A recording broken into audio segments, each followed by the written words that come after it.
ছাব্বিশের নির্বাচনকে লক্ষ্য রেখে এবং আগামী 26-এর এই বিধানসভা নির্বাচন যা অত্যন্ত গুরুত্বপূর্ণ এবং তাৎপর্যপূর্ণ নির্বাচন হতে চলেছে, এমনটাই রাজনৈতিক মহলের দাবি। এবং সেই নির্বাচনকে সামনে রেখে 27তম বামেদের যে রাজ্য সম্মেলন, সেই রাজ্য সম্মেলন কিন্তু এই মুহূর্তে শেষ হয়েছে। অর্থাৎ আপনারা জানেন দর্শক যে আগামী গত 3 দিন ধরে 22 তারিখ 4 দিন ধরে যে বামেদের 27তম রাজ্য সম্মেলন অনুষ্ঠিত হয়েছিল ডানকুনি শান্তিমঞ্চে।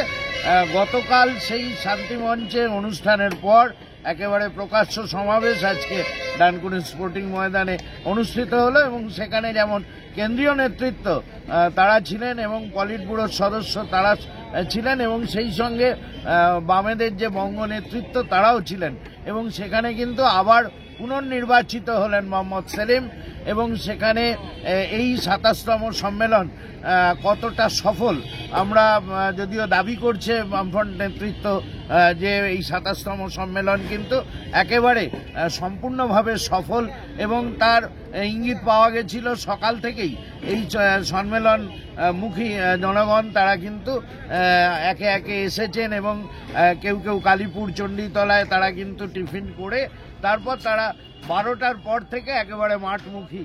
এবং সেখানে কিন্তু যেমন প্রকাশ করাতে উপস্থিত ছিলেন ভূতপূর্ব স্বাস্থ্যমন্ত্রী সূর্যকান্ত মিশ্র ছিলেন এবং মোহাম্মদ সেলিম ছিলেন, এছাড়া হান্নান মোল্লা থেকে রবীন দেব থেকে প্রত্যেকে ছিলেন। এবং যারা একসময় আপনারা জানেন যে যাদের বলিষ্ঠ নেতৃত্ব গত 34 বছরে কিন্তু বাম জমানা শাসন করেছিল বাংলায় এবং তাদেরই উপস্থিতিতে এই 27তম সম্মেলনে কি নির্দেশ কর্মীদের প্রতি এই প্রকাশ্য সমাবেশ মঞ্চ থেকে কেন্দ্রীয় তথা রাজ্য নেতৃত্ব দিল, সে কথাই আমরা শুনবো জেলা সম্পাদকের মুখ থেকে।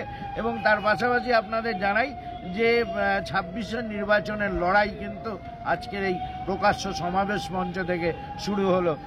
সরাসরি আসবো দেবব্রত ঘোষের কাছে। দেবুদা, টাইমস অফ নিউজ বাংলায় আপনাকে স্বাগত।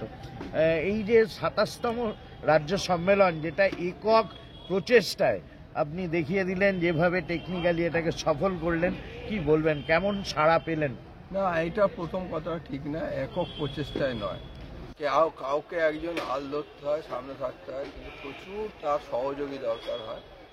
আমি একা নয়, আমাদের এই ডানকুনি চণ্ডীতলা এলাকার এবং সমগ্র জেলা জুড়ে আমাদের সমস্ত নেতৃত্ব কর্মী বাহিনী সবাই ঐক্যবদ্ধভাবে এই সম্মেলনকে সফল করার জন্য কাজ করে গেছে। এবং আজকে কমরেড মীনাক্ষী মুখার্জি যখন দাবি করলেন একেবারে এত ভরা জনসভায় যে আমরা চোখে চোখ রেখে এই লড়াই করব এবং এই যে অরাজকতা তার প্রতিবাদ করে আমরা ফিরব এবং সেই ফেরায় আপনাদের সহযোগিতা চাই, কি বলবেন?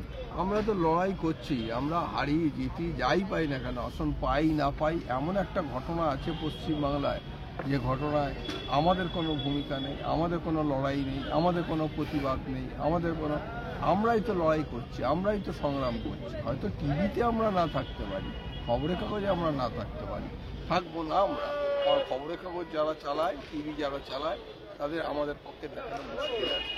কারণ আমরা তো কর্পোরেটদের বিরুদ্ধে লড়াই করছি, সুতরাং কর্পোরেটরা আমাদের দেখাবে কেন? তো এই লড়াই 26-এর নির্বাচনে কতটা প্রভাব ফেলবে বলে আপনি আশাবাদী?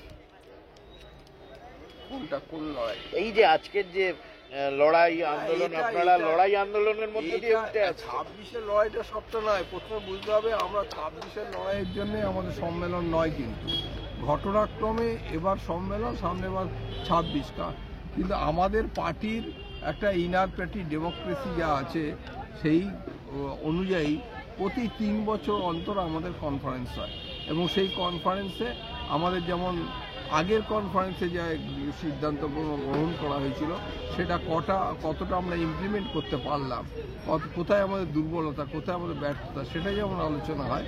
পাশাপাশি তার পরের যে 3 বছর, আগামী যে 3 বছর, তার জন্য একটা কর্মসূচির রূপরেখা ঠিক করা হয়, সেটাই জন্য কনফারেন্স। আর তার সাথে সাথে আমাদের কমিটি তৈরি হয়, আমাদের সম্পাদক তৈরি হয়, রিভিউ প্রক্রিয়া হয়। ওদের মতো অন্য যে সমস্ত পার্টিগুলো আছে, বিজেপি, তৃণমূল বা অন্যান্য পার্টি, অ্যাডহক সিস্টেমে তো আমাদের কমিটি তৈরি হয় না, যে ওপর থেকে কেউ একজন বসে গেল, হাইকমান্ড বলে দিল যে এই ও অমুক জায়গায় আমাদের তা হয় না। আমাদের অনেক পরীক্ষা দিয়ে কমিটিতে যেতে হয়, সেখানে ভোটাভুটি হয়, সেখানে সবার সমর্থন চাই, এই সবটা গণতন্ত্রের প্রক্রিয়ার মধ্যে দিয়ে আমাদের গণতন্ত্র সম্পন্ন হয়। তা আপনারা এই যে আজকের প্রকাশ্য সমাবেশ মঞ্চ থেকে আগামী নির্বাচনের জন্য কি নির্দেশ কর্মী সমর্থকদের প্রতি? আগামী নির্বাচনের জন্য আমাদের লড়াই শুরু হয়ে গেছে, আমরা বসে নেই। আগামী 20 এপ্রিল আমাদের ব্রিগেড সমাবেশ অনুষ্ঠিত হবে। সেই ব্রিগেড সমাবেশ শ্রমিক, কৃষক, ক্ষেতমজুর সংগঠনগুলি ডেকেছে। লাল ঝান্ডার একটা সমাবেশ আগামী 20 তারিখে অনুষ্ঠিত হতে হবে, সেখানে শ্রমজীবী মানুষের অংশগ্রহণ করবে। তার আগে আমাদের গ্রামে গ্রামে, পাড়ায় পাড়ায় আমাদের অজস্র কর্মসূচি আছে, ছোটো ছোটো ব্রিগেড হয়ে তারপর আমরা যাব।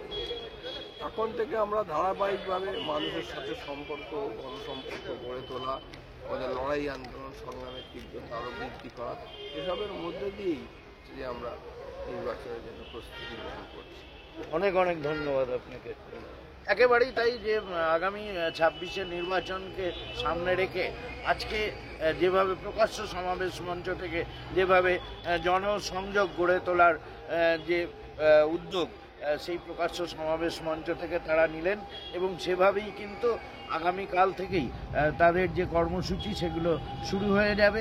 এবং তার পাশাপাশি জানাই যে যদিও বামফ্রন্টের নেতৃত্ব তারা কিন্তু দাবি করেছেন যে গত 3 দিনের যে ইনডোর যে সম্মেলন, সেই সম্মেলনে ব্যাপক সাড়া পেয়েছিলেন তারা, এবং তারপর থেকেই এই 26-এর নির্বাচনে লড়াই, অর্থাৎ লড়াই আন্দোলনের মধ্য দিয়েই বামেরা এগিয়ে চলেছে, এমনটাই বামেরা দাবি করছে।